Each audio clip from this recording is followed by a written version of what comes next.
हाँ जी, plant physiology का 5वां लेक्चर डिस्कस करते हैं। इसमें देखिए हम क्या पढ़ेंगे, इसमें पढ़ेंगे हमने क्या पढ़ लिया इससे पहले, वो डिस्कस कर लेते हैं थोड़ा। इंट्रोडक्शन हो गया। इंट्रोडक्शन के बाद में हमने क्या पढ़ लिया, अ, हमने पढ़ लिया डिफ्यूजन, ऑस्मोसिस, ये सारी चीज़ें हमने पढ़ ली। वाटर रिलेशन पढ़ लिया, वाटर की इंपॉर्टेंस क्या है वो पढ़ लिया। अब ठीक है, पानी तो ठीक है जी, अच्छी चीज़ है, ठीक है, प्लांट्स के लिए बहुत ज़रूरी है, हमने मान लिया टर्बिडिटी मेंटेन करने के लिए बहुत ज़रूरी है, फोटोसिंथेसिस में बहुत ज़रूरी है, आपके ट्रांसपायरेशन में बहुत ज़रूरी है, न्यूट्रिएंट के एब्जॉर्प्शन में बहुत ज़रूरी है, हर चीज़ में बहुत ज़रूरी है, ठीक है, मान लिया बात। अब पौधा पानी एब्जॉर्व कैसे करेगा वो भी बता दीजिए। ठीक है सर, वो बता देते हैं। एब्जॉर्ब कैसे करेगा, उसके बाद में किसके बारे में बात करेंगे कि एब्जॉर्ब तो हो गया, लेकिन एब्जॉर्ब होने के बाद में प्लांट में मूवमेंट किस तरीके से करेगा। मूवमेंट भी कर ली, अब प्लांट से बाहर कैसे निकलेगा, वो सारी बातें करेंगे। लेकिन आज नहीं, आज केवल वाटर एब्जॉर्प्शन तक करेंगे, बिल्कुल छोटा सा लेक्चर, केवल 10 स्लाइड्स। ठीक है, देखिए क्या बोला गया सबसे पहले वाटर एब्जॉर्प्शन में in higher plants. Higher plant आप सारे लोग समझते हो अच्छे तरीके से, हम शुरू कर चुके, शुरुआत में हम ये चीज डिस्कस कर चुके हैं फिजियोलॉजी में नहीं, सॉइल साइंस में। एक होता है फ्लोरा, एक होता है फ्यूना। फ्लोरा को भी मैक्रो और माइक्रो भागों में बांटा गया है, फ्यूना को भी मैक्रो और माइक्रो में बांटा गया है। फ्लोरा यानी आपके प्लांट्स और फ्यूना यानी आपके एनिमल्स। ठीक है, आगे देखिए, हायर प्लांट में water is absorb through root hairs. किसके द्वारा एब्जॉर्ब किया जाएगा, रूट हेयर्स के द्वारा। होता क्या जुगाड़ है रूट हेयर्स, देख लेते हैं। Which are in contact with soil water, जो किसके कॉन्टेक्ट में रहेंगे, सॉइल वाटर के कॉन्टेक्ट में रहेंगे, and form a root hair zone a little behind the root tips. ठीक है, यानी क्या, जो रूट टिप्स होंगे उसके थोड़ा सा पीछे की तरफ आपके क्या पाए जाएंगे, रूट हेयर्स पाए जाएंगे, जो क्या कहाँ किसके डायरेक्ट कॉन्टेक्ट में रहेंगे, सॉइल वाटर के कॉन्टेक्ट में रहेंगे, जो क्या करेंगे, पानी का एब्जॉर्प्शन करेंगे। अब देखिए एब्जॉर्प्शन करेंगे तो उसमें दो बातें हैं, पहले पानी को एडजॉर्ब करेंगे खुद पे, एडजॉर्ब, एडजॉर्ब अधिशोषण। अधिशोषण करने के बाद में उसका अवशोषण करेंगे। बात समझ में आई, यानी सरफेस एरिया जितना ज्यादा होगा, सरफेस एरिया जितना ज्यादा होगा, सरफेस एरिया समझते हैं ना, पृष्ठीय क्षेत्रफल। जैसे एक मैंने यहां से लेकर के और यहां तक इतनी जगह है मेरे पास, मैंने यहां से लेकर के यहां तक क्या कर दिया, एक लाइन बना दी। और दूसरी मेरे पास यहां से लेकर के यहां तक इतनी जगह है, इसको मैं क्या कर रहा हूँ, इसको कह रहा हूँ चल ठीक है, घूमते घूमते इधर चला मैं, उधर चला, जाने कहा मैं किधर चला। ठीक है, वो वाली बात। अब यहाँ सरफेस एरिया बढ़ गया ना, रास्ता लंबा हो गया, रास्ता लंबा हो गया तो इसका सरफेस एरिया बढ़ गया, पृष्ठीय क्षेत्रफल इसका बढ़ गया। और जितनी भी केमिकल रिएक्शंस होती है उनकी साइट कौन सी होती है, सरफेस एरिया। वो हमेशा सरफेस पे यानी कि हमेशा पृष्ठ पे, आपकी सतह पे क्या करेंगी, रिएक्शन करेंगी, अदरवाइज वो कहीं नहीं करेंगी। जितना ज्यादा सरफेस एरिया होगा उतनी ही ज्यादा उनकी रिएक्शन की स्पीड होगी। क्लियर है, तो ये क्या करेंगे, रूट हेयर्स का काम क्या हो गया जी, सरफेस एरिया बढ़ाने का काम हो गया। अब जितना ज्यादा सरफेस एरिया बढ़ जाएगा, कोलाइडल मूवमेंट उतनी ज्यादा बढ़ जाएगी, वाटर मॉलिक्यूल उतने ज्यादा एडजॉर्ब होंगे। जितने ज्यादा वाटर मॉलिक्यूल एडजॉर्ब होंगे उतनी ही ज्यादा वाटर मॉलिक्यूल एब्जॉर्ब किए जाएंगे। जितने अधिशोषित होंगे, जितने ज्यादा अधिशोषित होंगे उतने ही ज्यादा अवशोषित किए जाएंगे। अब आगे देखिए, ठीक है जी, रूट हेयर्स के बारे में बात होगी। अब रूट हेयर्स होते क्या है, कहां से बनते हैं, root hairs are tubular structure, tubular hair like prolongations of the cells of epidermal layer. Epidermal cells होती हैं, वो सेल्स क्या करेंगी, बहुत सारी सेल्स की एक लेयर बनाएगी, एक परत बनाएगी। उस परत से ही एक ट्यूब के जैसी, बाल और ट्यूब के जैसी एक पतली सी स्ट्रक्चर निकलेगी। उस स्ट्रक्चर को क्या बोलते हैं, रूट हेयर। कहां से निकलेगी, एपिडर्मल सेल से निकलेगी। बहुत सारी एपिडर्मल सेल्स मिलकर के किसका निर्माण करेगी, एक एपिडर्मल लेयर का निर्माण करेगी। ये एपिडर्मल लेयर वाली बात आगे फिर से और पढ़ लेंगे। अब एक चीज और यहाँ पे बोल दी गई कि जब एपिडर्मल लेयर्स, ये चीज जो यहाँ बोली गई है ना, इसको मैं आगे और एक्सप्लेन करूंगा, एक बार के लिए यहाँ माइंड में रख लेना कि जब जो एपिडर्मल सेल्स होंगी उन पे रूट हेयर्स आ जाएंगे, यानी कि ये एक सेल होगी, प्लांट सेल। अब ये कौन सी सेल है, एपिडर्मल सेल है, इस पे रूट हेयर्स नहीं है, मैंने इसे एपिडर्मल लेयर बोल दिया। अगर इससे रूट हेयर्स निकल गए, अगर इससे रूट हेयर्स निकल गए तो अब मैं इसे एपिडर्मल लेयर की जगह पे कभी कभी क्या बोल दूंगा, पिलोफेरस लेयर। क्या बोल दूंगा, पिलोफेरस लेयर। बात समझ में आई, आगे देखिए, आगे क्या बोल दिया गया, the walls of root hairs are permeable. अब बिल्कुल सही चीज है ना, वो जाने की परमिशन देगा अंदर, जाने की, पानी को अंदर जाने की परमिशन देगा तो ही वाटर एब्जॉर्ब हो पाएगा। तो ऑब्वियस है इसे तो परमिएबल होना ही पड़ेगा।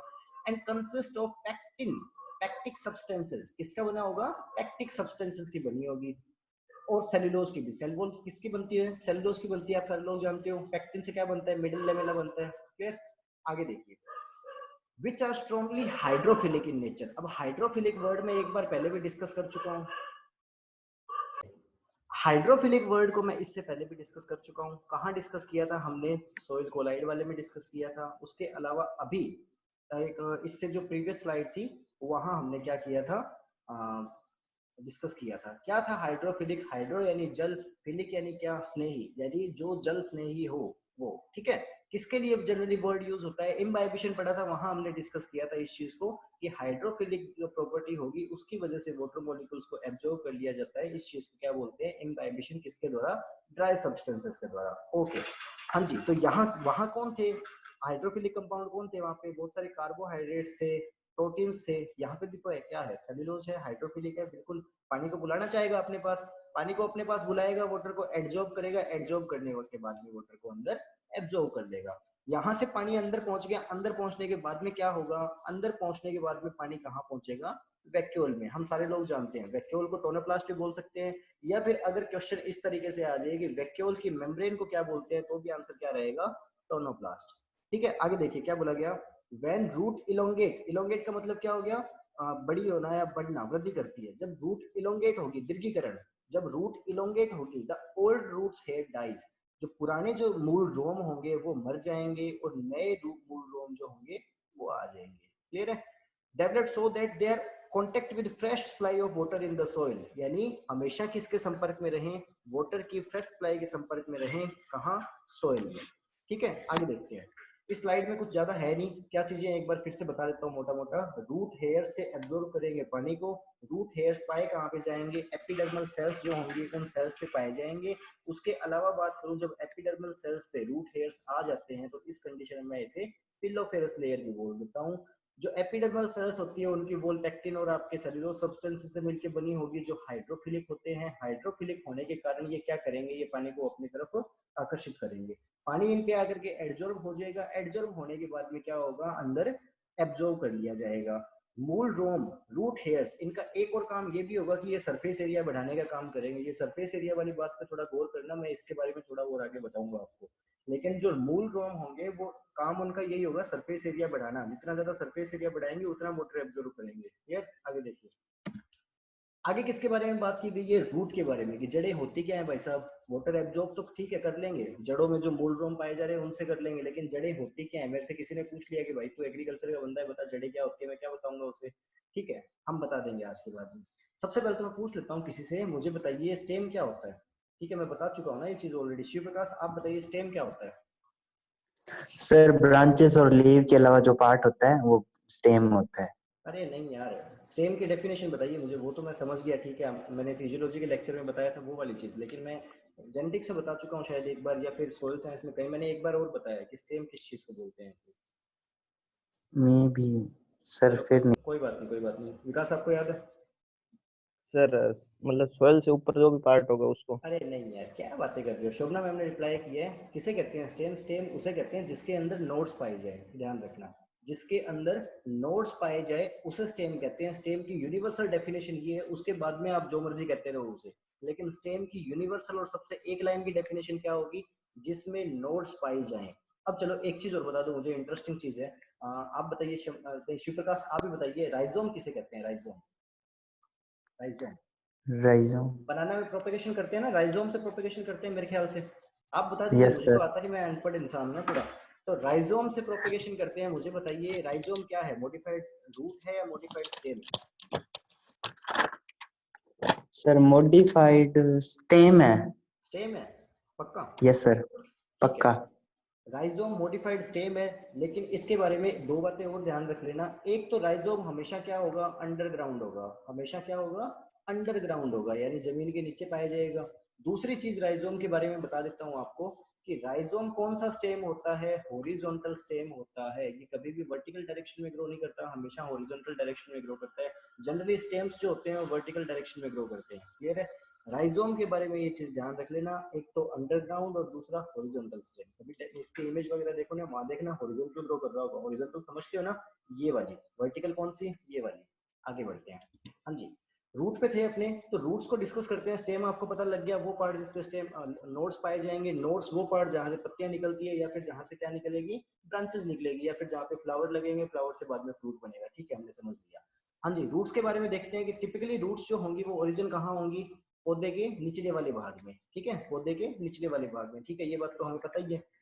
दूसरी चीज क्या बोली गई, रूट्स वो होंगे जिनमें क्या पाया जाएगा, रूट कैप, यानी रूट कैप। अब होता क्या है रूट कैप, इसे थोड़ा आगे देख लेंगे। अभी मैं क्या कहूंगा, अभी मैं यूं बोल दूंगा सर टोपी पहनते हैं उसे कैप बोलते हैं, कुछ कुछ वैसा ही है, ठीक है। आगे देखिए, लेक्स नोड्स, यानी क्या इसमें नोड्स नहीं पाए जाएंगी। रूट में कभी भी नोड्स यानी पर्व संधि पर्व गांठ कभी नहीं पाई जाएंगी। स्टेम वो होगा जिसके अंदर क्या पाई जाएंगी, गांठें पाई जाएंगी, पर्व संधि या नोड्स पाई जाएंगी, ध्यान रखना। और स्टेम सॉरी रूट जो होगा उस पे कभी भी डायरेक्टली, मैं क्या बोल रहा हूँ ध्यान रखना, वर्ड बोल रहा हूँ मैं डायरेक्टली, उस पे कभी भी डायरेक्टली ना तो पत्तियां लगेंगी ना उस पे फ्लावर लगेंगे। रूट से उसे स्टेम में डिफ्रेंशिएट होना पड़ेगा, रूट से उसे स्टेम में डिफ्रेंशिएट होना पड़ेगा। कई कई प्लांट्स को अपने करते हैं ना रूट कटिंग से प्रोपेगेट करते हैं, तो उनकी लगा तो हमने जड़ें दी, लेकिन जड़ों से उसे स्टेम बनना पड़ेगा। स्टेम बनेगा, स्टेम पे नोड्स पाई जाएंगी, उनमें पत्तियां होंगी। रूट्स में कभी पत्तियां नहीं लगती, ध्यान रखना, कभी पत्तियां नहीं लगती, फूल लगने का चांस ही नहीं हो गया। बात आ गई ना समझ में? ओके। स्टेम से जड़ें निकल सकती है, ध्यान रखना, तने से जड़ें निकल सकती है, लेकिन रूट से कभी भी पत्तियां नहीं निकलेंगी, ध्यान रखना इस चीज को, ठीक है। आगे देखिए, आगे क्या बोला गया, देयर प्रिंसिपल फंक्शन। अब रूट्स का प्रिंसिपल फंक्शन क्या है, वही एब्जॉर्व करना न्यूट्रिएंट्स को, उसके साथ साथ क्या हो गया, न्यूट्रिएंट्स को और मॉइस्चर को एब्जॉर्व करना, उसके साथ क्या हो गया, प्लांट को सपोर्ट देना, और कभी कभी फूड को स्टोर करने के काम में भी आती है। हम ये चीज जानते हैं। स्वीट पोटैटो मॉडिफाइड रूट है, तो आपको फूड को स्टोर कर रही है। कैरेट मॉडिफाइड रूट है, फूड को स्टोर करिए। रेडिश मॉडिफाइड रूट है, फूड को स्टोर कर रही है। क्लियर है? आगे देखिए, कुछ प्लांट्स के अंदर ये प्रोपेगेशन के काम में भी आती है, ठीक है, ये बात तो हमने पहले ही डिस्कस कर ली, रूट कटिंग से कुछ प्लांट्स को प्रोपेगेट किया जाता है ना। आगे देखिए, आगे उसके बाद में क्या बोला गया रूट्स के बारे में, कि इसके स्ट्रक्चर के बारे में कुछ एक बातें कर लेते हैं। अपने तीन भागों में बांट दिया जनरली इसे, स्ट्रक्चर के आधार पे या फिर इनके एरिया और ग्रोथ के आधार पे, वृद्धि के आधार पे इसे तीन भागों में बांट दिया। कौन कौन से तीन भाग, एक तो सबसे नीचे वाला भाग यानी कि टिप पार्ट इसका, फिर उसके ऊपर वाला, और फिर उसके ऊपर वाला पार्ट, ठीक है। देखते हैं इन्हें। जो सबसे नीचे वाला भाग होगा वो कौन सा हो जाएगा, आपका मेरिस्टेमेटिक जोन हो जाएगा। अब मेरिस्टेमेटिक जोन के बारे में मैं बहुत बार आपको बता चुका हूँ। कौन सा एरिया, विभज्योतकी क्षेत्र। कौन सा, विभज्योतकी क्षेत्र, जिसके अंदर क्या होता रहेगा, सेल डिवीजन होता रहेगा, जिसके अंदर क्या होता रहेगा, सेल डिवीजन, कोशिका विभाजन होता रहेगा, ठीक है। यानी कि मैं बोल दूं कि ये जो मेरिस्टेमेटिक जोन होगा वो कोशिका विभाजन का क्षेत्र होगा। क्लियर? उसके अलावा मैं इसके बारे में बोलना चाहूँ तो वही एपिकल मेरिस्टेम वाली बात भूल तो नहीं गए ना आप कहीं। एपिकल मेरिस्टेम, एपिकल मेरिस्टेम कहाँ पाया जाएगा, मेरिस्टेमेटिक टिश्यू के बारे में पढ़ा था। उसके अंदर मेरिस्टेमेटिक टिश्यू कौन सा हो रहा था, वो एक मेरिस्टेमेटिक टिश्यू था, एक परमानेंट टिश्यू था। मेरिस्टेमेटिक टिश्यू वो था जिसके अंदर डिवीजन हो रहा है, ठीक है। उसका भी अगर मैन देखेंगे तो कौन कौन सा था, एक एपिकल मेरिस्टेम था और एक कौन सा था, एक्सिलरी बर्ड्स था।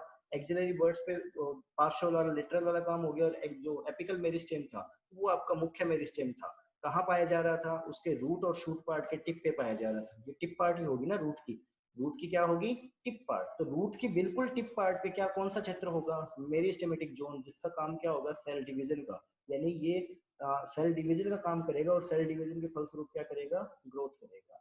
इसके बाद में अगर बात करेंगे तो यहाँ से ग्रोथ हो रही है, ग्रोथ होने के बाद में ये नीचे की तरफ ग्रो करता रहेगा। आप सारे लोग जानते हो कि रूट्स जो होती है वो क्या होती है, जियोट्रोपिक होती है।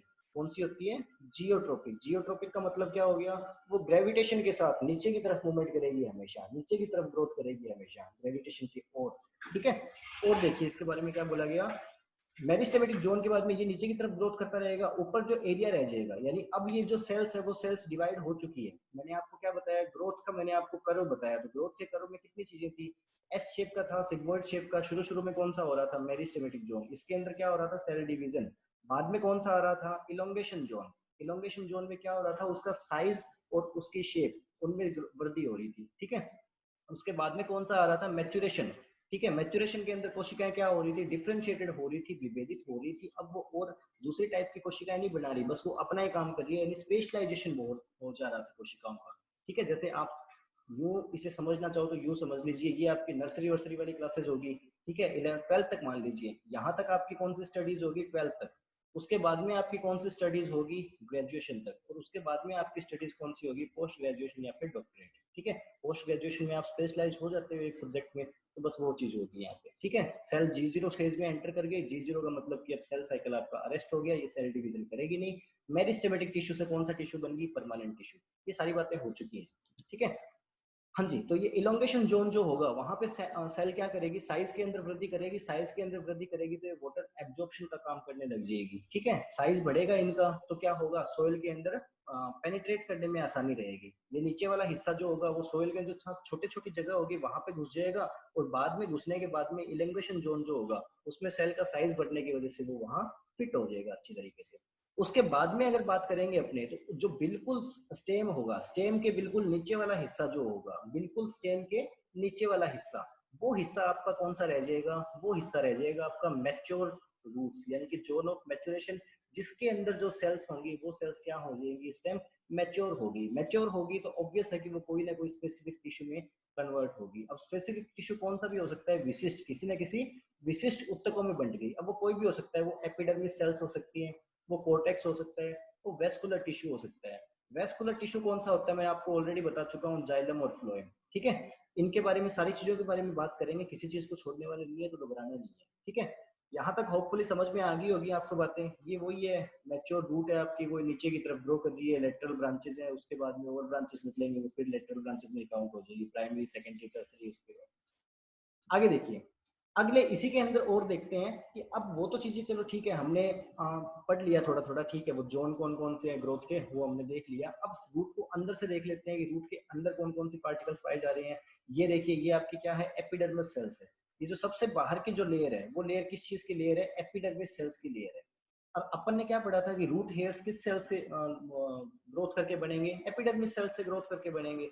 एपिडर्मिस सेल से ग्रोथ करके जब रूट हेयर्स बन गए, तो इस बार इस लेयर को अब मैंने नाम क्या दे दिया?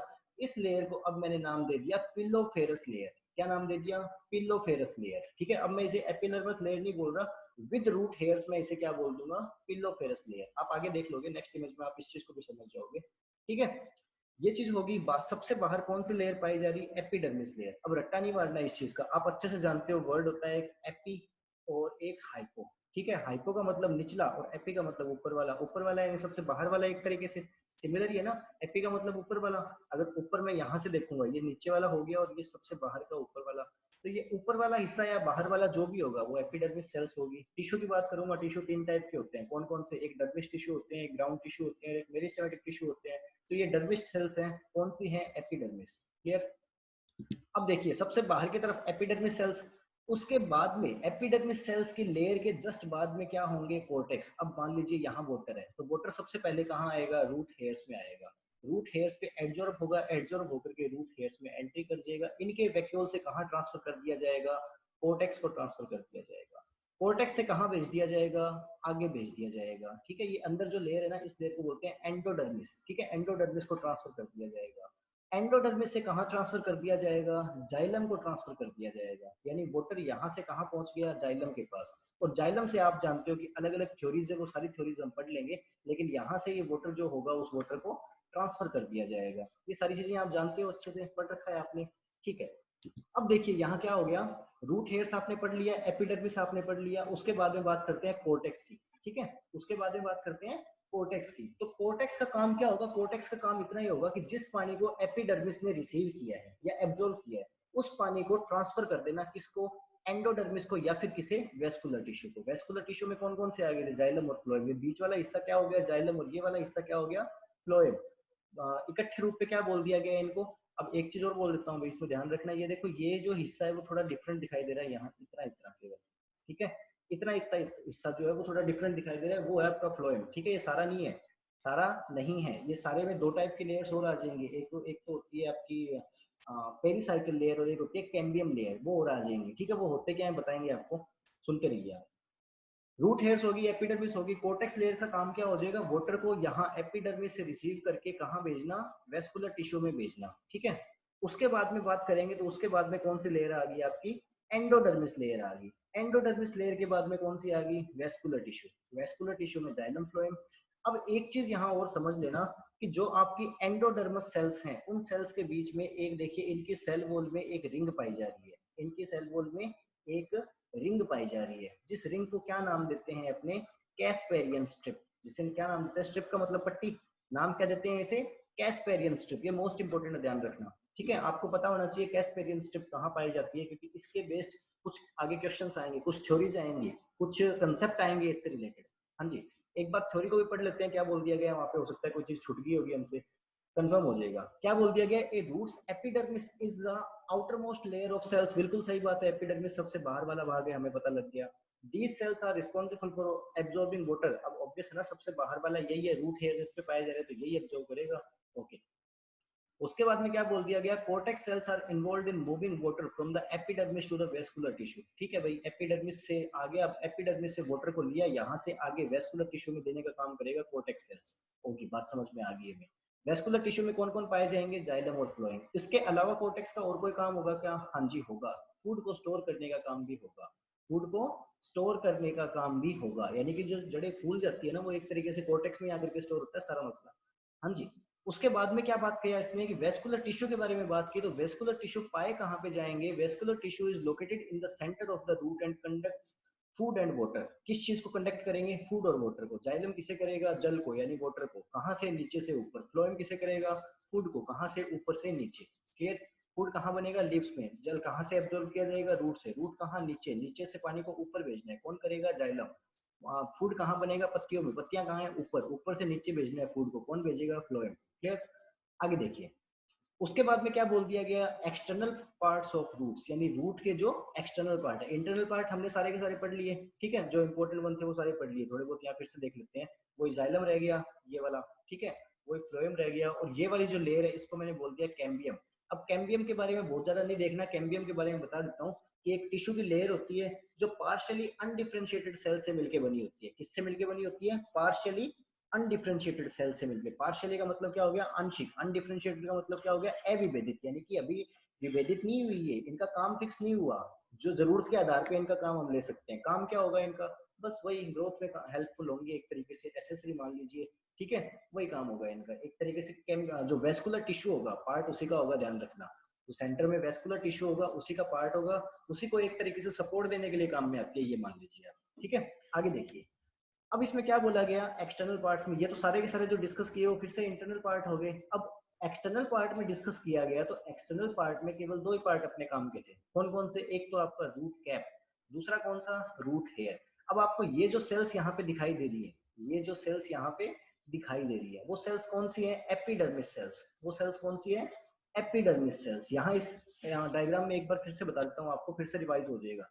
सबसे बाहर कौन सी, एपिडर्मिस सेल्स, उसके बाद में क्या, कोर्टेक्स, उसके बाद में क्या, एंडोडर्मिस। एंडोडर्मिस के अंदर एक लेयर पाई जा रही, क्या बोलते हैं उसे, कैस्पेरियन स्ट्रिप। उसके बाद में क्या, जाइलम, और ये क्या, फ्लोएम, ये क्या, कैम्बियम। क्लियर, आगे देखिए। यहाँ ये वाली जो सेल्स है वो सेल्स क्या होगी, एपिडर्मिस सेल्स। इन पे रूट हेयर्स पाए जा रहे हैं, इन पे रूट हेयर्स पाए जा रहे हैं। अब मैंने इसे क्या बोल दिया, अब मैं इसे एपिडर्मिस लेयर नहीं बोल रहा, अब मैं इसे कौन सी लेयर बोल रहा हूँ, पिलोफेरस लेयर। कौन सी लेयर बोल रहा हूँ, पिलोफेरस लेयर। क्लियर ना। अब देखिए, ये जो पीछे वाली सेल्स है, ये आपकी कौन सी सेल्स है, कोर्टेक्स की होगी ये पार्ट फिर से, ठीक है। रूट हेयर्स वाला मामला समझ में आ गया। नीचे यहाँ देखिए, यहाँ रूट हेयर्स नहीं है, क्यों नहीं है यहाँ रूट हेयर्स, क्योंकि ये कौन सा जोन है, ये जोन ऑफ आपके वो है, मेरिस्टेमेटिक जोन है। ये कौन सा जोन है, मेरिस्टेमेटिक जोन है, जिसका काम क्या होगा, सेल का डिवीजन करना। जिसका काम क्या होगा, सेल डिवीजन करना। मेरिस्टेमेटिक जोन के बिल्कुल नीचे कौन पाया जाएगा, रूट कैप। ये देखिए एक अलग स्ट्रक्चर आपको दिखाई दे रही है यहाँ पे, ये जो सारी की सारी स्ट्रक्चर है वो क्या है, रूट कैप। काम क्या होगा इसका, सिर्फ और सिर्फ काम होगा सपोर्ट देने का, ठीक है, सपोर्ट देने का। या फिर आप बोल सकते हो कि इसका काम क्या होगा, एक तरीके से बचाने का, किसको, आपके मेरिस्टेमेटिक टिश्यू को, क्योंकि मेरिस्टेमेटिक टिश्यू में तो सेल डिवीजन हो रहा है, यानी नई नई कोशिकाएं बनी है। अब नई नई कोशिकाएं बनी है तो आप जानते हो वो कोशिकाएं कैसी होंगी, सॉफ्ट होंगी, एक तरीके से पूरी मैच्योर नहीं होंगी, इसलिए वो कोशिकाएं डैमेज हो सकती हैं। तो उनको डैमेज से बचाने के लिए यही पार्ट होगा ना जो सोइल में पेनिट्रेट करेगा। सोइल में जो पेनिट्रेट करेगा वो तो यही वाला पार्ट होगा। अब ये पार्ट अगर सॉफ्ट हुआ तो हो सकता है कि ये पार्ट डैमेज हो जाए, तो इसको डैमेज से बचाने के लिए रूट कैप पाई जाती है, इसका इतना ही काम है। आगे देखिए क्या बोला गया, externally there are two parts of important, two areas of importance, the root cap and root hairs. Okay, हमने रूट हेयर्स को भी स्टडी कर लिया, रूट कैप को भी स्टडी कर लिया, ठीक है जी। Root cap is roots outer most tip, ठीक है, सबसे बाहर की जो टिप पार्ट होगा उसे रूट कैप बोलेंगे, ठीक है, हमने ये देख लिया। उसके बाद में क्या बोला गया, it consist of cells that are slotted out as the root grows through the cell soil. Okay, ठीक है, its function is to protect the root meristem, ठीक है, हमने ये भी डिस्कस कर लिया, कोई नई बात सामने नहीं आई। उसके बाद में क्या बोला गया, root hairs are delicate elongated epidermis cells that occur in small zone just behind the roots growing tip. हाँ जी, जो रूट का ग्रोइंग टिप होगा उसके ऊपर पाए जा रहे हैं, यहाँ नहीं पाए जा रहे, देखना इसके ऊपर पाए जाएंगे क्या, रूट हेयर्स। काम क्या होगा, सरफेस एरिया बढ़ा देंगे। जैसे फॉर एग्जांपल मान लीजिए यहाँ रूट हेयर्स नहीं होते तो इसका सरफेस एरिया केवल इतना ही होता, लेकिन रूट हेयर्स होने की वजह से इनका सरफेस एरिया इतना फालतू बढ़ गया। समझ रहे हो ना इस चीज को। तो रूट हेयर्स का काम होगा बस सरफेस एरिया बढ़ा देना, जिससे वाटर एब्जॉर्प्शन की कैपेसिटी अपनी बढ़ जाए। जनरली इनको अपने सीधे देख सकते हैं, नेक आइज से देख सकते हैं, इनके लिए कोई माइक्रोस्कोप की जरूरत नहीं, तिपोदा उखाड़ेंगे आप आराम से देख सकते हो रूट हेयर्स। ठीक है, फंक्शन क्या होगा, वही फंक्शन आ गया, रूट का सरफेस एरिया बढ़ा देना, एब्जॉर्प्शन कैपेसिटी बढ़ा देना। ठीक है, उम्र कितनी होगी रूट हेयर्स की, 1 से 2 दिन। कितनी, 1 से 2 दिन। इसीलिए अपने क्या करते हैं कि प्लांट को ट्रांसप्लांटिंग करते हैं, तो अगर वो धूप के संपर्क में ज्यादा आ गए, तो धूप के संपर्क में ज्यादा आने की वजह से उनके रूट हेयर्स डैमेज हो गए।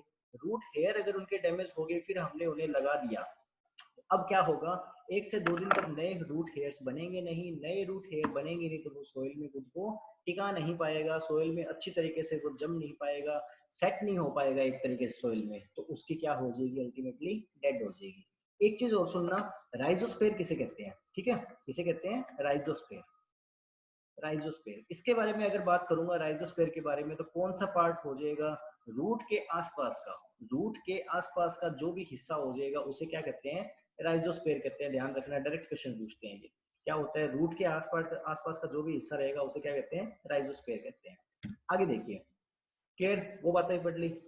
इसमें से क्वेश्चंस वैसे नहीं पूछे जाएंगे जैसे आप सोच रहे हो, लेकिन ये चीजें पढ़नी जरूरी है, छोटी छोटी टर्मिनोलॉजी होती है, पढ़नी जरूरी होती है। ठीक है, वेस्कुलर टिश्यू क्या होते हैं हमें पता होना चाहिए, ठीक है, रूट क्या होती है हमें पता होना चाहिए, क्वेश्चन नहीं पूछेंगे इनमें से। ठीक है, तो वैसे इसीलिए मैं हल्के हल्के में करा रहा हूँ इनको, क्योंकि ये सिर्फ और सिर्फ हमारे एक तरीके से वो घर की नींव बनाते हैं, तो वो थोड़ी सी करते हैं ना, बस वही वाली चीजें हैं कि किसी भी चीज को पढ़ने से पहले उसकी बेसिक जानकारी तो होनी चाहिए। तो बस वो बेसिक जानकारी यहाँ पे कलेक्ट कर रहे हैं, कल को ऐसा ना हो कि वीट के बारे में आपको सारा कुछ पता हो और वीट का पौधा होता कैसे है वही पता ना हो। ठीक है, तो बस वो वाली चीजें थोड़े से एक तरीके से बेस बना रहे हैं। ठीक है, इसलिए जल्दी जल्दी कर रहे हैं सारी चीजें, क्योंकि इंपॉर्टेंट तो है नहीं, ये वाला थोड़ा इंपॉर्टेंट है, इसमें से क्वेश्चन आने के चांसेस रहते हैं। ठीक है, वाटर मूवमेंट के बारे में बात करेंगे यहाँ पे कि ठीक है जी, हमने मान लिया आपकी बात को कि क्या हो गया कि आपके एपिडर्मल सेल्स ने, रूट हेयर्स ने वाटर को एब्जॉर्व कर लिया, एब्जॉर्व कर लेने के बाद में क्या हो गया, उन्होंने आगे कोर्टेक्स में भेज दिया, कोर्टेक्स ने क्या कर दिया जी, और आगे फर्दर उन्हें ट्रांसफर कर दिया। सारी बातें हमने मान ली, वेस्कुलर टिश्यू में पहुंच गया, ठीक है, जाइलम पहुंच गया, जाइलम से सारे प्लांट में पहुंच गया। पाथ क्या होगा इनका, रास्ता क्या होगा इनका, फॉर एग्जाम्पल ये आपका स्कूल है और ये आपका घर है। ठीक है, एक रास्ता डायरेक्ट आ रहा है, एक रास्ता घूम के आ रहा है, एक रास्ता इधर से आ रहा है। अब कौन से रास्ते से जाओगे, ठीक है, रास्ते 3 हैं, कौन से रास्ते से जाओगे, 3 रास्ते कौन से हैं उनके बारे में बात करेंगे। काम सबका क्या है, स्कूल से घर जाना, ठीक है, कॉलेज से घर जाना, लेकिन 3 रास्ते हैं, कौन से रास्ते से आप जाना पसंद करोगे वो देख लेते हैं। 3 रास्ते कौन कौन से हैं, उनमें रुकावटें क्या हैं, दिक्कतें क्या हैं, वगैरह वगैरह। होते कौन कौन से हैं, एपोप्लास्टिक, सिम्प्लास्टिक और ट्रांसमेम्ब्रेन पाथवे। ठीक है, हल्का सा डिफरेंस है, कुछ भी नहीं है, बिल्कुल इजी में समझ जाओगे, थोड़ा सा अटेंशन देना। सबसे पहले बात करते हैं एपोप्लास्टिक पाथवे के बारे में। होगा क्या इसमें, इसमें सेल वॉल इंक्लूड होगी, केवल क्या होगी, सेल वॉल जो होगी वो इन्वॉल्व होगी, उसके अलावा और कोई सेल का पार्ट इन्वॉल्व नहीं होगा। फॉर एग्जांपल देखिए, यहाँ बाहर पानी था, ब्लू कलर की जो लेयर है वो वाटर की लेयर है, ध्यान रखना।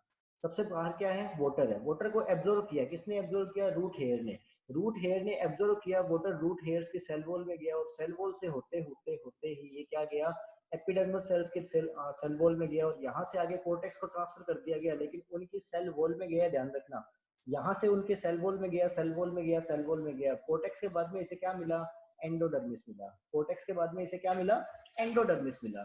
एंडोडर्मिस के बाद में क्या है, जाइलम है, वेस्कुलर टिश्यू है, लेकिन एंडोडर्मिस जो थी उसकी तो एक लेयर पाई जा रही थी, जिस लेयर को अपने क्या कहते हैं, कैस्पेरिन स्ट्रिप। अब यहाँ ये चीज आकर के इंपॉर्टेंट हुई है, डायरेक्ट क्वेश्चन इसमें से कभी नहीं आएगा कैस्पेरिन स्ट्रिप क्या होती है, लेकिन यहाँ से क्वेश्चन पूछ सकते हैं एपोप्लास्टिक पाथवे से। ठीक है, आपको पता होना चाहिए एपोप्लास्टिक पाथवे क्या है। इसमें क्या होगा कि जो वाटर होगा, जो वाटर होगा वो वाटर कहाँ मूवमेंट करेगा, वो वाटर केवल और केवल सेल वॉल में मूवमेंट करेगा।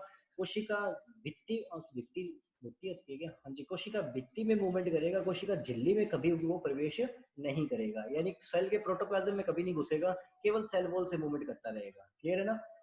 लेकिन इसमें दिक्कत क्या रहेगी, इसमें दिक्कत ये रहेगी कि जो आपका एंडोडर्मिस होगा, जो एंडोडर्मिस होगा, उस एंडोडर्मिस में क्या पाई जा रही है, कैस्पेरियन स्ट्रिप पाई जा रही है, जो इस पानी को आगे नहीं जाने देगी। उसके सेल वॉल में क्या पाई जा रही है, कैस्पेरियन स्ट्रिप पाई जा रही है, एक अड़चन पाई जा रही है, बैरियर पाया जा रहा है इसके रास्ते में, जो इसे यहाँ से आगे नहीं जाने देगा। यहाँ तक तो ठीक है, आप बॉल के माध्यम से जैसे तैसे आगे, कोई दिक्कत वाली बात नहीं, हमें कोई इश्यू नहीं है, इससे आगे नहीं जाने देगी ये। बात समझ में आई ना?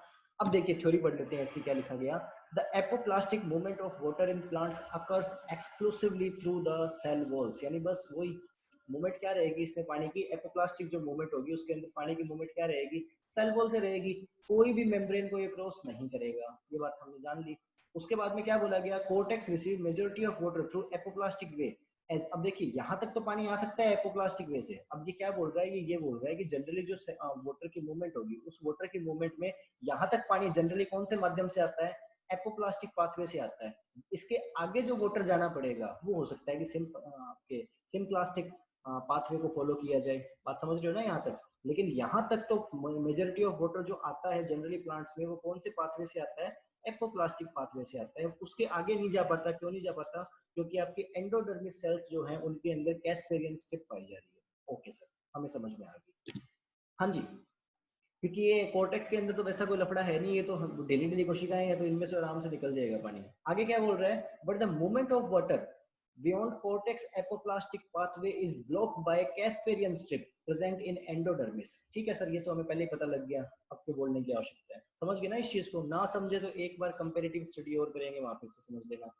दूसरा देखते हैं, इसको एक बार फिर से बता देता हूँ क्या था इसके अंदर। जो पानी एब्जॉर्ब किया जाएगा रूट हेयर्स के द्वारा, रूट हेयर्स से ट्रांसफर किया जाएगा कोर्टेक्स को, कोर्टेक्स से ट्रांसफर किया जाएगा एंडोडर्मिस को, और एंडोडर्मिस से फाइनली दे दिया जाएगा जाइलम को। जाइलम पूरे प्लांट में भेज देगा। ठीक है, अब देखिए यहाँ इसमें जो पानी होगा वो पानी केवल और केवल सेल वॉल के माध्यम से ट्रेवल करेगा, सेल मेम्ब्रेन में या सेल के अंदर एंट्री नहीं करेगा। आगे देखते हैं, सेकंड मेथड के बारे में बात करेंगे। सेकंड मेथड कौन सा बोला गया, सिम्प्लास्टिक पाथवे। सिम्प्लास्टिक पाथवे में वाटर कहाँ से मूवमेंट करेगा, प्लाज्मोडेस्माटा के माध्यम से। किसके माध्यम से, प्लाज्मोडेस्माटा के माध्यम से। अब ये फर्स्ट ईयर वालों को तो मैं पढ़ा चुका हूँ प्लाज्मोडेस्माटा होता क्या है, प्री पीजी वालों को पता नहीं, मैंने तो बताया नहीं, आप लोगों को पता है नहीं पता, पूछ लेता हूँ, पता लग जाएगा अभी। हाँ जी विकास, क्या होता है प्लाज्मोडेस्माटा? नहीं सर, नहीं पता। ओके, शोभना मैम क्या होता है प्लाज्मोडेस्माटा?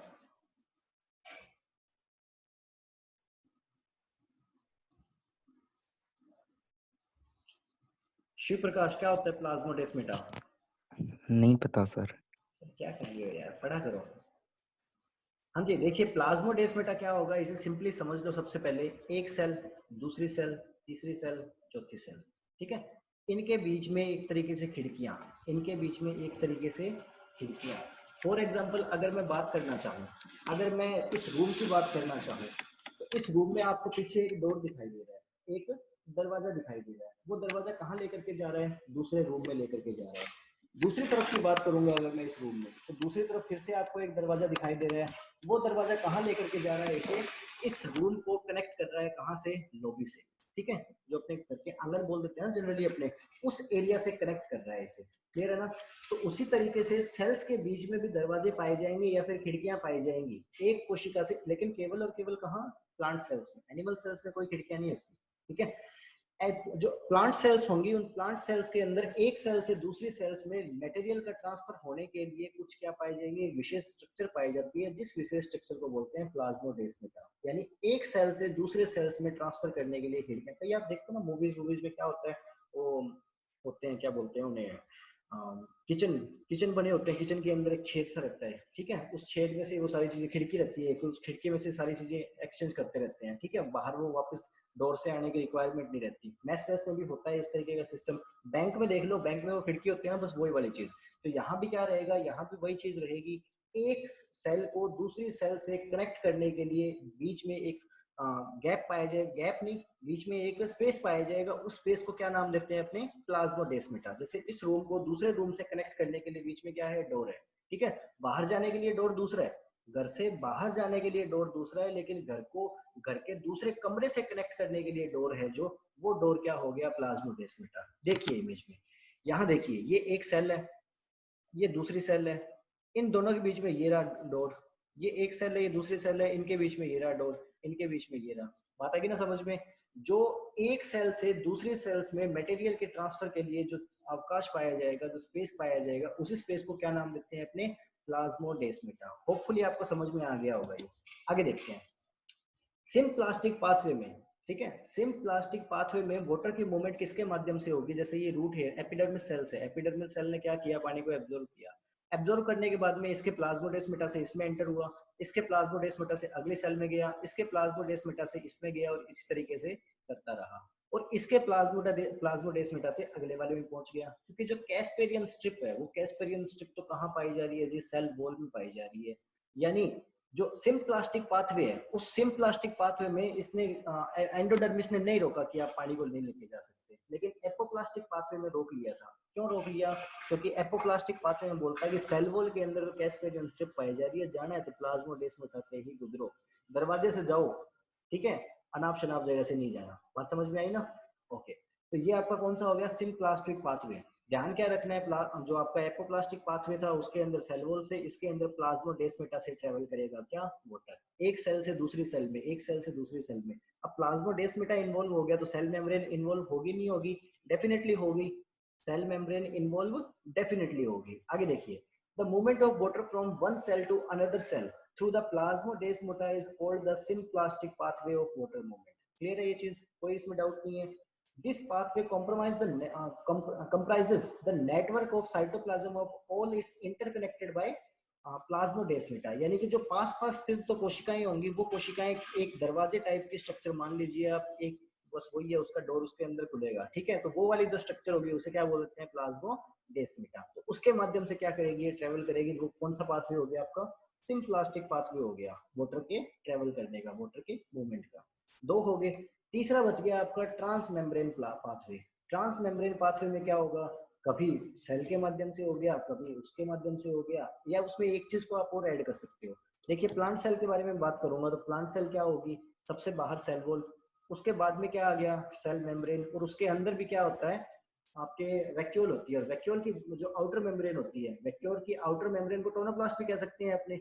तो ये बोल देता हूँ, ये क्या होगी? आपकी सेल वॉल, ये होगी आपकी सेल मेम्ब्रेन, और ये क्या होगी? आपकी टोनोप्लास्ट।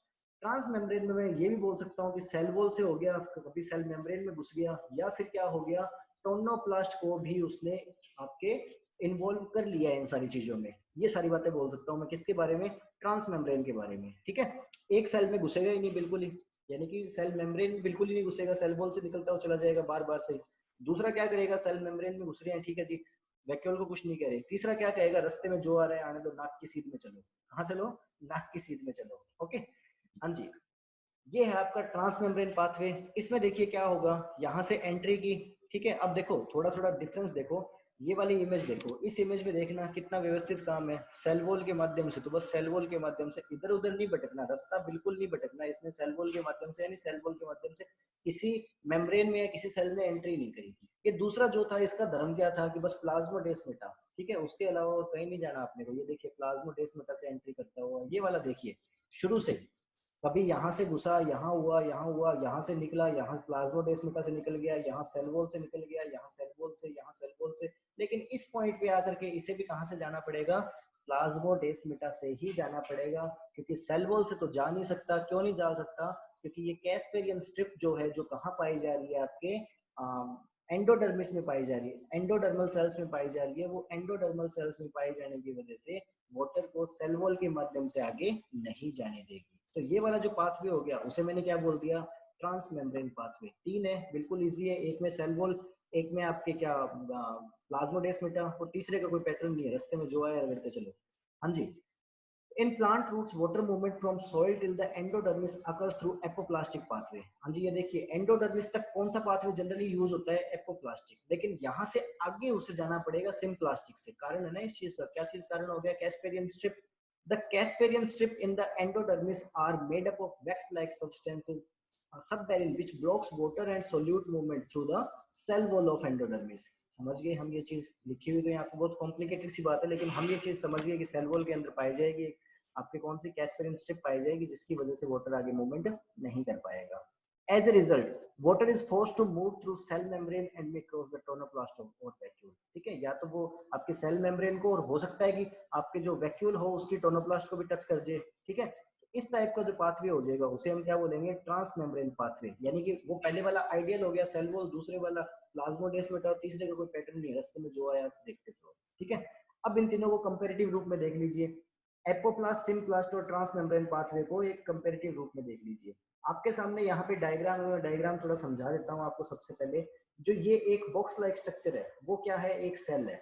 वो क्या है, एक सेल है। उसी तरीके से ये दूसरी सेल होगी, ये आगे नेक्स्ट सेल होगी, ये आगे नेक्स्ट सेल होगी। ठीक है, अपने को मतलब नहीं है इनमें से कौन सी वो आपके एपिडर्मिस सेल्स है, कौन सी कोर्टेक्स सेल्स है, अपने को कोई लेना देना नहीं है। एक बार पाथवे समझेंगे, अगले डायग्राम में क्या समझ लेंगे, कौन सी सेल कौन सी है और उनका सीक्वेंस क्या रहेगा, कौन सी सेल से कौन सी सेल में वाटर ट्रांसफर होगा, वो सारी बातें अगले में देख लेंगे। अब देखिए यहाँ ये वाली जो सेल है उसके सबसे बाहर वाली बाउंड्री होगी वो क्या होगी, उसकी सेल वॉल। ठीक है, बाहर वाली बाउंड्री के बाद में अंदर वाली जो बाउंड्री होगी ये वाली, वो वाली बाउंड्री उसकी क्या होगी, सेल मेम्ब्रेन। ठीक है, और उसके बाद में ये वाली बाउंड्री जो होगी वो उसकी क्या होगी, टर्नोप्लास्ट। वो क्या होगी, टर्नोप्लास्ट। बात आगे समझ में, नीचे लिखा हुआ भी ना, ये सबसे बाहर वाली सेल वॉल, उसके बाद में प्लाज्मा मेम्ब्रेन और उसके बाद में टर्नोप्लास्ट। हमें इतनी बातें समझ में आ गई जी, डायग्राम को थोड़ा सा हमने स्टडी कर लिया। उसके बाद में मैं बात करूंगा जो रेड कलर की जो लाइन यहाँ से गुजर रही है वो वाटर की मूवमेंट है, लेकिन वाटर की मूवमेंट का कौन सा पार्ट है, एपोप्लास्टिक। रेड कलर में कौन सा लिखा गया है, एपोप्लास्टिक। ब्लू लाइन जो है वो सिम्प्लास्टिक पाथवे को इंडिकेट कर रही है और ट्रांस मेम्ब्रेन पाथवे को इंडिकेट कर रही है ग्रीन लाइन। अब देखना इसमें ये क्या हो रहा है, एपोप्लास्टिक पाथवे में क्या था कि ये सेल वॉल से ही मूवमेंट करेगा, केवल सेल मेम्ब्रेन को टच भी नहीं करेगा। ये सेल वॉल से आया, सेल वॉल से आया, सेल मेम्ब्रेन को टच भी नहीं कर रहा और सेल वॉल से अपना आगे निकलता रहा। दूसरा कौन सा था, सिम्प्लास्टिक पाथवे। ये क्या कहेगा, प्लाज्मोडेस्माटा से। अब ये जो स्ट्रक्चर है ना ये वाली, ये प्लाज्मोडेस्माटा है। ये क्या है, प्लाज्मोडेस्माटा। अब समझ में आ गया ना प्लाज्मोडेस्माटा क्या होता है। अब ये क्या करेगा, यहाँ से पानी आया पीछे से, प्लाज्मोडेस्माटा से घुसा। अब देखिए इसने सेल मेम्ब्रेन को इन्वॉल्व कर लिया, यहाँ से यहाँ गया और यहाँ से यहाँ गया, यहाँ से यहाँ गया। ठीक है, ये इसका पाथवे रह जाएगा, किसका, ब्लू बनेगा, यानी सिम्प्लास्टिक पाथवे ये रह जाएगा। टोनोप्लास्ट को इन्वॉल्व नहीं करेगा, ना ही सेल वॉल को इन्वॉल्व करेगा, अपना सेल मेम्ब्रेन के माध्यम से होता हुआ निकल देगा। लेकिन जो तीसरा होगा ग्रीन ट्रांस मेम्ब्रेन, वो कहेगा अपने के लिए कोई रूल है ही नहीं। ये देखिए बिल्कुल नाक की सीध में आ रहा है, वो वही चीज ना, नाक के डायरेक्शन में चलते रहो, क्या आ रहा है क्या नहीं आ रहा, हमें कोई फर्क नहीं पड़ रहा। यहाँ सेल वॉल आई, चलो कोई दिक्कत नहीं, सेल मेम्ब्रेन आई, कोई दिक्कत नहीं, टोनोप्लास्ट आया, कोई दिक्कत नहीं, चलते रहो बस अपने। ठीक है, ये क्या हो गया आपके ट्रांस मेम्ब्रेन। अब एपोप्लास्टिक पाथवे यूज किया जाता है कहाँ तक, कोर्टेक्स सेल्स तक। देखिए जनरली जो कोर्टेक्स सेल्स तक वाटर के मूवमेंट का जो पाथवे होता है वो कौन सा रहता है, आपके एपोप्लास्टिक पाथवे। उसके बाद में निश्चित तौर पे सिम्प्लास्टिक या फिर ट्रांस मेम्ब्रेन पाथवे फॉलो ही करना पड़ेगा। ट्रांस मेम्ब्रेन वर्ड में आगे यूज करना बंद कर दूंगा। क्यों कर दूंगा, क्योंकि आप समझते हो ट्रांस मेम्ब्रेन दोनों का मिला जुला रूप हो गया, इसके बारे में क्या बात करनी, इसका कोई कैरेक्टर ही नहीं है। ठीक है, इसका कोई फिक्स ही नहीं है कि मूवमेंट किस तरीके से करेगा, तो इसके बारे में क्या बात करनी। ठीक है, तो आपके क्या हो गया कि वैक्यूल तक जो पानी की मूवमेंट रहेगी वो एपोप्लास्टिक के बारे में रहेगी, और एपोप्लास्टिक के बाद में, वैक्यूल के बाद में कैस्पेरियन रिंग होने की वजह से, कैस्पेरियन स्ट्रिप होने की वजह से वहां डेफिनेटली सिम्प्लास्टिक पाथवे फॉलो करना पड़ेगा उसे एंडोडर्मिस को क्रॉस करने के लिए। एंडोडर्मिस को क्रॉस किया तो बाद में क्या आया, वेस्कुलर टिश्यू। वेस्कुलर टिश्यू माने वही जाइलम फ्लोएम। अब आगे देखिए इसमें क्या लिखा गया, सबसे पहले ये देखिए, ये यहाँ क्या दे दी गई, एपिडर्मिस सेल्स सबसे बाहरी सेल्स होती है। एपिडर्मिस सेल्स के जस्ट बाद में कौन सी होती है, कोर्टेक्स सेल्स। कोर्टेक्स के बाद में एंडोडर्मिस होती है, ये इसकी सेल वॉल है, और ये सेल वॉल में यहाँ क्या है, कैस्पेरियन स्ट्रिप। कहाँ है ये देख लेना अब इस चीज को अच्छे से, ये केवल सेल वॉल में है, सेल मेम्ब्रेन में नहीं है ये चीज। ठीक है, उसके बाद में पेरिसाइकिल। पेरिसाइकिल का काम क्या होगा, पेरिसाइकिल का काम होगा केवल सपोर्ट देने का, वेस्कुलर टिश्यू का ही रहता है ये।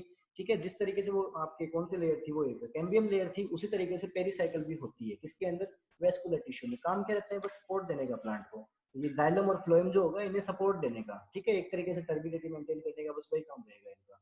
अब देखिए पाथवे को देख रहे हैं अपने यहाँ पे, और दो ही पाथवे फॉलो करेंगे यहाँ पे, कौन कौन सा, एक एपोप्लास्ट और एक सिम्प्लास्ट। उसको छोड़ दिया ट्रांस मेम्ब्रेन को, उसका कोई गेनमान ही नहीं है। क्या क्या बात करें उसके बारे में। देखिए अगर वाटर मूवमेंट करेगा कहाँ से, केवल और केवल सेल वॉल से। यहाँ आया, सेल वॉल में आया, सेल वॉल में आया, यहाँ से यहाँ आया, सेल वॉल में आया, लेकिन इससे आगे नहीं जा पाया। ठीक है, यहाँ से इसे डेफिनेटली एंडोडर्मिस के माध्यम से होकर के गुजरना पड़ेगा। यानी एंडोडर्मिस को क्रॉस करना है तो केवल एक ही रास्ता है, वो रास्ता कौन सा हो जाएगा, सिम्प्लास्ट। ठीक है, लेकिन जनरली यहाँ तक पानी जो आएगा वो सेल वॉल के माध्यम से आता है, इसको नहीं छेड़ता। ठीक है, अपने क्यों बार बार से चले ना, अपने अंदर क्यों घुसना है। ठीक है, दूसरी चीज देखिए, ये प्लाज्मोडेस्माटा हो गया, आपको समझ में आएगी, वही जो गेट की जैसे मैंने स्ट्रक्चर बताई आपको, बस वही चीज वाली। अब यहाँ देखिए सबसे बाहर क्या हो रही है, एपिडर्मिस सेल्स, पानी को एब्जॉर्ब किया जा रहा है, पानी को एब्जॉर्ब करने के बाद में ट्रांसफर किया जाएगा कोर्टेक्स को, दो माध्यम से कर सकती है, एपोप्लास्ट या सिम्प्लास्ट। सेल वॉल से कर दिया तो एपोप्लास्ट, सेल मेम्ब्रेन प्लाज्मोडेस्माटा से कर दिया तो सिम्प्लास्ट। ये अंदर की साइड जो है सारे के सारे वो सिम्प्लास्ट पाथवे है। यहाँ देखिए ये एरो इस तरीके से दिया गया है, क्यों दिया गया है, क्योंकि ये इससे आगे पानी जा नहीं पाएगा, समझ गए ना, एपोप्लास्ट से इससे आगे पानी जा नहीं पाएगा, इसे एंडोडर्मिस को अंदर से ही क्रॉस करना पड़ेगा। लेकिन यहाँ तक जनरली पानी जो आता है वो पानी किसकी वजह से आता है, एपोप्लास्ट वाले मीडियम में ही ट्रेवल करता है। उसके बाद में यहाँ आ गया एंडोडर्मिस में, एंडोडर्मिस में आने के बाद में पेरिसाइकिल में पहुंचा और पेरिसाइकिल ने जाइलम को दे दिया और जाइलम ने ऊपर प्लांट में भेज दिया। क्या क्या चीजें ध्यान रखनी है, एक तो एपोप्लास्ट और सिम्प्लास्ट पाथवे ध्यान रखना है, दूसरा एक एस्पेरियन स्ट्रिप वाली बात तो इसी में आगे छोड़ो, लेकिन एक आपको ध्यान रखना है कि एपिडर्मिस किसको देगा, ये किसको देगा, ये किसको देगा, ये किसको देगा, इनको सीक्वेंस में ध्यान रखना है आपको, ठीक है। यहाँ तक कोई भी डाउट हो तो बताइए। ये हो गया। अब इसके बाद में देखते हैं बाद में क्या बोला गया है, यहाँ पे माइकोराइजल एसोसिएशन के बारे में बोला गया। अब देखिए होता क्या है माइकोराइजा, माइकोराइजा क्या है, एसोसिएशन है किसके बीच में। अब ये टॉपिक यहाँ पे क्यों डाल दिया, रूट्स के बारे में इतनी बात कर रहे हैं तो रूट से रिलेटेड एक कंसेप्ट देख लेते हैं जो थोड़ा सा क्या है मजेदार कंसेप्ट है, उसको भी स्टडी कर लेते हैं। यहाँ पे थोड़ा सा उसके बारे में आइडिया देता हूँ, बाकी ज्यादा घुसेंगे नहीं इसमें, रूट से रिलेटेड है इसलिए मैंने यहाँ पे डाल दिया इसको। माइकोराइजल एसोसिएशन के बारे में बात करेंगे तो देखना था क्या, ये एसोसिएशन होगा किसके बीच में, एक तरीके से सिम्बायोटिक एसोसिएशन है, किसके बीच में, फंगस और रूट्स ऑफ हायर प्लांट, यानी उच्च पादपों की जड़ों एवं कवक के बीच में कौन सा, सहजीवी संबंध, सिम्बायोटिक रिलेशनशिप, ठीक है। यानी कि आपको भी फायदा और मुझे भी फायदा, म्यूचुअल रिलेशनशिप। सिम्बायोटिक में तो पॉजिटिव नेगेटिव भी हो सकता है ना, यहाँ क्या होगा, म्यूचुअल बेनिफिट होगा दोनों को। अब किससे किसको क्या फायदा होगा बात करते हैं। ये एक प्लांट है, ये एक प्लांट है, पाइनस का प्लांट है मेरे ख्याल से ये, ठीक है। ये एक प्लांट है, इस प्लांट की जो जड़ें हैं उन जड़ों में क्या हो रखी है, लेटरल ब्रांचिंग हो रखी है, और इनकी ब्रांचेस के बाद में और सारी इनमें क्या है, रूट हेयर्स निकल रखे हैं। रूट हेयर ज्यादा होने का कारण क्या था कि सर जितने ज्यादा रूट हेयर्स होंगे उतना ज्यादा सरफेस एरिया बढ़ेगा, जितना ज्यादा सरफेस एरिया बढ़ेगा वाटर मॉलिक्यूल्स उतने ज्यादा एब्जॉर्ब किए जाएंगे, जितने ज्यादा वाटर मॉलिक्यूल एब्जॉर्ब किए जाएंगे उतने न्यूट्रिएंट अपटेक किए जाएंगे, यानी प्लांट को अल्टीमेटली बेनिफिट होगा। क्लियर है। अब ये जो होगा फंगस यानी कि कवक, वो क्या करेगा, वो ग्रो करेगा सॉइल में, और ग्रो करेगा कहाँ ग्रो करेगा, इसकी जड़ों पे ग्रो करेगा, इसकी जड़ों पे ग्रो करेगा। जड़ों पे ग्रो करने के बाद में इस तरीके से क्या करेगा, इसकी जड़ों के साथ में एक एसोसिएशन बना लेगा, एक संबंध बना लेगा। ये बोलते हैं ना फंगस की जो ग्रोथ होती है उसको क्या वर्ड देते हैं अपने, हाइफी। उसको क्या वर्ड देते हैं, फंगल ग्रोथ होती है, ट्यूबुलर ग्रोथ होती है, उसको वर्ड दिया जाता है हाइफी। अब देखना हाइफी के बारे में बात करूँ तो मैं हाइफी इससे पहले भी एक बार डिस्कस कर चुका हूँ, कहाँ पे, सोइल साइंस में, जहाँ मैंने आपको क्या पढ़ाया, सोइल एग्रीगेशन पढ़ाया। सोइल एग्रीगेशन में हेल्पफुल रहती है क्या चीज, हाइफी, वो जोड़ के रखती है सोइल पार्टिकल्स को, ठीक है। दो चीजें थी ना एग्रीगेशन में, एक फ्लक्चुएशन था और दूसरा कौन सा था आपके, सीमेंटिंग एजेंट था, तो सीमेंटिंग एजेंट का काम भी करती है हाइफी, ठीक है। तो हाइफी यहाँ पे क्या करेगी, इसकी ब्रांचेस को बढ़ा देंगी। ये देखिए यहाँ पे, यहाँ इसके बाद में जो भी आपको दिखाई दे रहा है ना व्हाइट कलर के बाद में, वो सारी की सारी क्या चीज है, फंगल ग्रोथ की वजह से ब्रांचिंग है। यानी कि इसने क्या कर दिया, रूट हेयर्स को बढ़ा दिया, रूट हेयर्स के सरफेस एरिया को बढ़ा दिया। अब ये जो बढ़ा हुआ सरफेस एरिया है वो ज्यादा मात्रा में न्यूट्रिएंट एब्जॉर्ब करेगा, न्यूट्रिएंट और वाटर ज्यादा मात्रा में एब्जॉर्ब करेगा तो अल्टीमेटली प्लांट क्या करेगा, ज्यादा ग्रो करेगा, एक चीज। दूसरी चीज, अब प्लांट को तो फायदा क्या हो रहा है हमें समझ में आ गया, इसको फायदा क्या हो रहा है भाई, इसको फायदा हो रहा है कि इसके बदले में प्लांट इसे क्या दे देगा, नाइट्रोजन वगैरह और कुछ कार्बोहाइड्रेट्स इस टाइप के मॉलिक्यूल्स दे देगा, जिससे फंगस क्या करता रहेगा, अपनी ग्रो करता रहेगा, अपनी वृद्धि करता रहेगा। इस टाइप का जो भी एसोसिएशन हो गया उसे क्या नाम दे दिया हमने, माइकोराइजल एसोसिएशन, या फिर सिंपल में बोल दिया माइकोराइजा। होता क्या है माइकोराइजा, फंगस और हायर प्लांट्स की जो रूट्स होती है उनके बीच में एक सिम्बायोटिक रिलेशनशिप होता है, दोनों को फायदा हो रहा होता है, उस चीज को बोलते हैं माइकोराइजा, ठीक है। फेमस एग्जांपल इसका वही वैम, कौन सा, वेस्कुलर आर्बिस्कुलर माइकोराइजा, ठीक है। जो आप नर्सरी से कभी भी प्लांट्स को परचेज करते हो ना, मान लीजिए अच्छे प्लांट्स आप परचेज करते हो, आपको बाग लगाने, तो बाग लगाने के लिए आपको सबसे पहले लेआउट बनाना पड़ेगा। बाग बोलना गलत है, उद्यान बोलना सही है, ठीक है। आपको ऑर्चार्ड लगाना है, ऑर्चार्ड में क्या करोगे, आपको सबसे पहले गड्ढे बनाने पड़ेंगे। आप गड्ढे बनाओगे, ठीक है, गड्ढे बनाने के बाद में उनमें पोटिंग मिक्सचर आपको डालना पड़ेगा, पोटिंग मिक्सचर आप डाल दोगे, फिर आप क्या करोगे, प्लांट्स लेकर के आओगे, कहाँ से लेकर के आओगे, नर्सरी से, और अच्छी क्वालिटी के प्लांट्स लेकर के आओगे, ऑब्वियसली महंगे मिलेंगे, ठीक है। उन महंगे प्लांट्स को लेकर के आओगे, लाने के बाद में पोट्स पे लगाओगे, तो प्लांट्स को लगाते टाइम एक इम्पोर्टेंट प्रोसेस होती है कि उसे आप वैम से ट्रीट करते हो। किस चीज से? वैम से, वेस्कुलर आर्गोस्कुलर माइकोराइजा, इससे ट्रीट करते हो। थोड़ा सा क्यों ट्रीट करते हो? वो इसीलिए ट्रीट करते हो कि नया प्लांट है, आप किसी अलग जगह से इसे उठा करके लेकर के आए हो, यहाँ आप क्या करोगे, इसकी पॉलीथीन वगैरह हटाओगे, सोइल में रखोगे तो उसका रूट सिस्टम थोड़ा सा डैमेज हो जाएगा। डैमेज होने की वजह से प्लांट स्ट्रेस में आ जाएगा। अगर उसकी जड़ों ने पकड़ नहीं करी सोइल में अच्छी, तो प्लांट हो सकता है अपना डेड भी हो जाए। इसलिए प्लांट मर ना जाए, नुकसान ना हो जाए, नुकसान से बचने के लिए उसको वैम से ट्रीट कर देते हैं। वैम क्या करेगा, जड़ों के साथ जाकर के सिम्बायोटिक रिलेशनशिप बना लेगा, जड़ों को वहां पे सेटल होने में मदद कर देगा। ठीक है, बदले में थोड़ा बहुत न्यूट्रिएंट देता रहेगा। क्लियर? ये आपका माइक्रोराइजा का कंसेप्ट था। आगे देखिए, उसके बाद में क्या आ गया, सोइल वाटर। आज की लास्ट स्लाइड, उसके बाद में ये खत्म करते हैं। हाँ जी, यहाँ देखिए सोइल वाटर, इसमें ज्यादा नहीं बताऊंगा क्योंकि सोइल साइंस में बता चुका हूँ बहुत ज्यादा।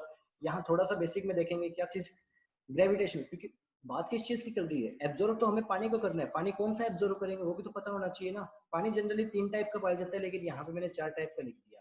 3 टाइप का कौन सा, एक तो ग्रेविटेशनल वाटर, एक कैपिलरी वाटर, एक हाइग्रोस्कोपिक वाटर। अब हाइग्रोस्कोपिक वाटर को इम्बाइबिड वाटर बोल दिया मैंने यहाँ पे। क्यों बोल दिया? क्योंकि हम जानते हैं इम्बाइबिशन का जो कंसेप्ट है वो किससे रिलेटेड है, कोलाइड से रिलेटेड है। इम्बाइबिशन का कंसेप्ट किससे रिलेटेड है, कोलाइड से। और ये जो हाइग्रोस्कोपिक वाटर होता है वो भी जो सोइल पार्टिकल, जो आपके बहुत छोटे सोइल पार्टिकल्स होंगे जो कोलाइडल स्टेट में रहेंगे, उन सोइल पार्टिकल्स के साथ में पानी उन पे अधिशोषित हो रखा होगा, उन पे एब्जॉर्ब हो रखा होगा, जिस पानी को प्लांट्स एब्जॉर्ब नहीं कर सकते, वो वाला वाटर होता है। कौन सा? Hygroscopic water. इस वाले पानी को आप केवल और केवल सोइल से अवन में गर्म करके ही सेपरेट कर सकते हो। अवन में भी कितने, 105 डिग्री सेंटीग्रेड पे आप टेम्परेचर रखोगे, तब जाकर के ये पानी क्या होगा, वेपर फॉर्म में जाकर के निकल जाएगा। अगर सिंपली आप एयर ड्राई कर रहे हो, हवा से आप सुखा रहे हो, तो ये हाइग्रोस्कोपिक वाटर कभी रिलीज नहीं होता। क्यों? क्योंकि ये कोलाइड से जाकर के चिपका हुआ है यहाँ पर के। ठीक है, इसीलिए मैंने इसको क्या बोल दिया, इम्बाइबिड वाटर भी बोल दिया। ठीक है, अब दूसरी चीज देखिए, कैपिलरी वाटर वो होता है जो कहाँ पाया जाएगा, आपके जो सोइल पोर्स होते हैं, सोइल पोर्स होते हैं वहां पाया जाएगा। सोइल पोर्स में भी कौन से पोर में पाया जाएगा, माइक्रो पोर्स में पाया जाएगा। आप सारे लोग जानते हो इस चीज को, माइक्रो पोर्स में एयर, माइक्रो पोर्स में वाटर।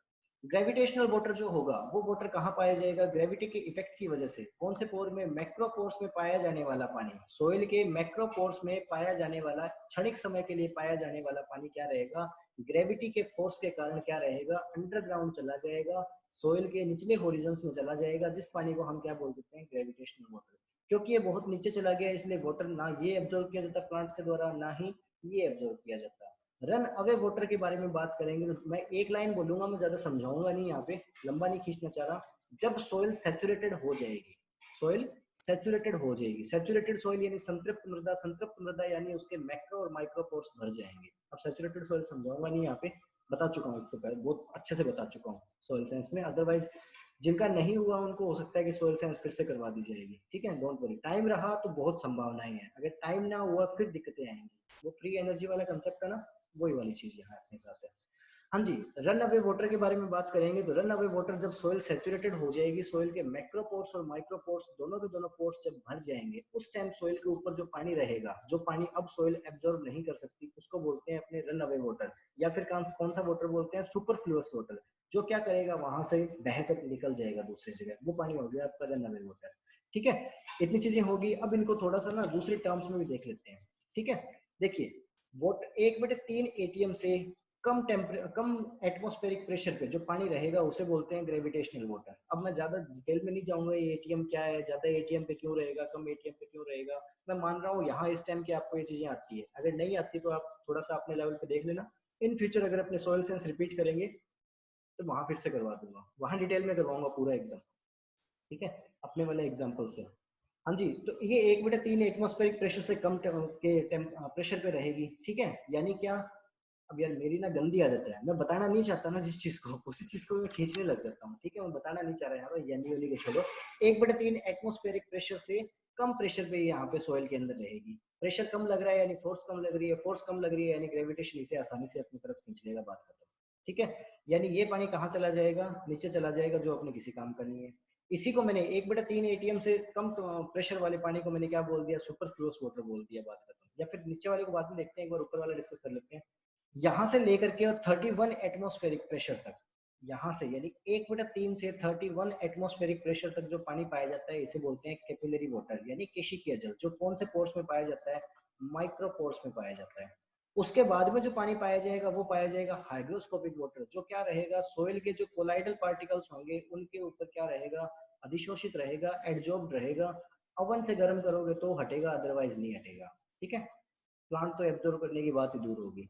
ठीक है, अब देखिए एक चीज और, ये वाला जो पॉइंट होगा आपका, ये वाला जो पॉइंट 1/3 एटमॉस्फेरिक प्रेशर, इस पे जो पानी पाया जाएगा वो पानी कौन सा है, फील्ड कैपेसिटी, यानी कौन सी, maximum water holding capacity, maximum water holding capacity.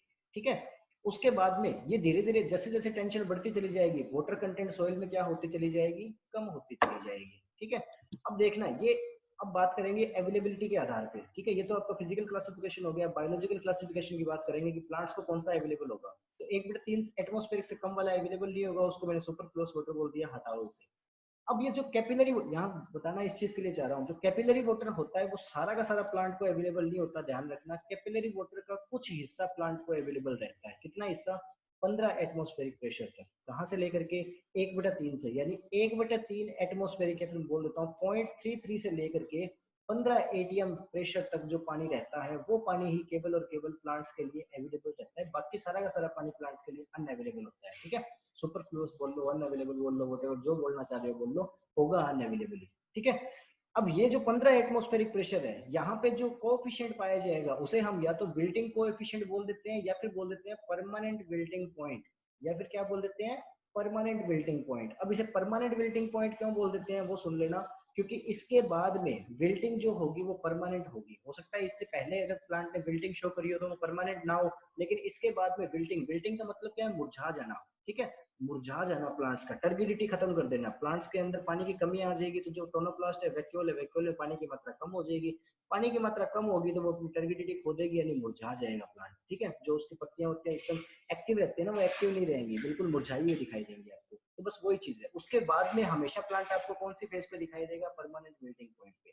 लेकिन इसमें एक कंसेप्ट ये है कि अगर जो प्लांट है वो परमानेंट बिल्टिंग पॉइंट पे, उस टाइम आपने वापस पानी दे दिया, उस टाइम आपने वापस पानी दे दिया, तो अब जो प्लांट सेल है, सेल के अंदर जो टोनोप्लास्ट है, उस टोनोप्लास्ट में फिर से पानी आ जाएगा, वो टर्गर प्रेशर मेंटेन होगा, वो सारी बातें सुबह वाली। ठीक है, वापस शुरू नहीं करना वो गाना मैंने, वही सारा का सारा काम होगा। सेल जो होगी वो फिर से अपनी टर्गिडिटी मेंटेन कर लेगी, सेल ने अपनी टर्गिडिटी मेंटेन कर ली तो उसके फलस्वरूप क्या हो जाएगा, वापस से उसका काम चलता रहेगा, इरेक्टनेस आ जाएगी प्लांट में, प्लांट फिर से जिंदा हो जाएगा। लेकिन बाय चांस मान लीजिए मुझे घर से बाहर चला जाना पड़ गया, मुझे घर से बाहर जाना पड़ गया और बीच में इतने टाइम तक मैं पानी दे नहीं पाया, और अब सोइल में वाटर कंडीशन कहाँ पहुंच गई, 31 एटमॉस्फेरिक प्रेशर तक पहुंच गई, तो इसे मैं या तो हाइग्रोस्कोपिक कोएफिशिएंट बोलूंगा, या फिर मैं इसे क्या बोलूंगा, अल्टीमेट बिल्टिंग पॉइंट, कि भाई साहब अब तो जितना मर्जी पानी से नहला दो अब उसे, अब वो नहीं जिंदा होने वाला। यानी ये जो बीच का टाइम है, उस बीच के टाइम में अगर आपने पानी दे दिया तो प्लांट फिर से जिंदा हो सकता है, परमानेंट बिल्टिंग पॉइंट के बाद में प्लांट फिर से जिंदा हो सकता है। लेकिन हाइग्रोस्कोपिक कोएफिशिएंट जो कहाँ पाया जाता है, 31 एटमॉस्फेरिक प्रेशर पे, उस पे, या फिर इसे हाइग्रोस्कोपिक कोएफिशिएंट कहते हैं, या अल्टीमेट बिल्टिंग पॉइंट। इसके बाद में आप कितना मर्जी पानी देते रहो, अब प्लांट आपका दोबारा से रिवाइव नहीं होगा। ये कुछ एक बातें थी सॉइल वाटर के बारे में, बहुत ही छोटे वे में बताया। मैं स्लाइड को ऐड नहीं करने वाला था, लेकिन फिर मैंने ऐड कर लिया, मैंने सोचा चलो ठीक है, थोड़ा इंट्रोडक्शन इसके बारे में हो जाएगा तो ठीक है। अब उसके बारे में कल की क्लास में हम पढ़ेंगे वाटर एब्जॉर्प्शन के मैकेनिज्म। दो टाइप के होते हैं, सारे लोग जानते हो, एक एक्टिव एब्जॉर्प्शन, एक पैसिव एब्जॉर्प्शन। फिर मेरी एक फेमस कूलर वाला एग्जांपल पढ़ेंगे अपने गर्मियों के दिन आगे, सारे लोग ये काम कर रहे होंगे इस टाइम। ठीक है, ओके, समझ में आया क्या? प्लीज एक बार कंफर्मेशन दे दीजिए।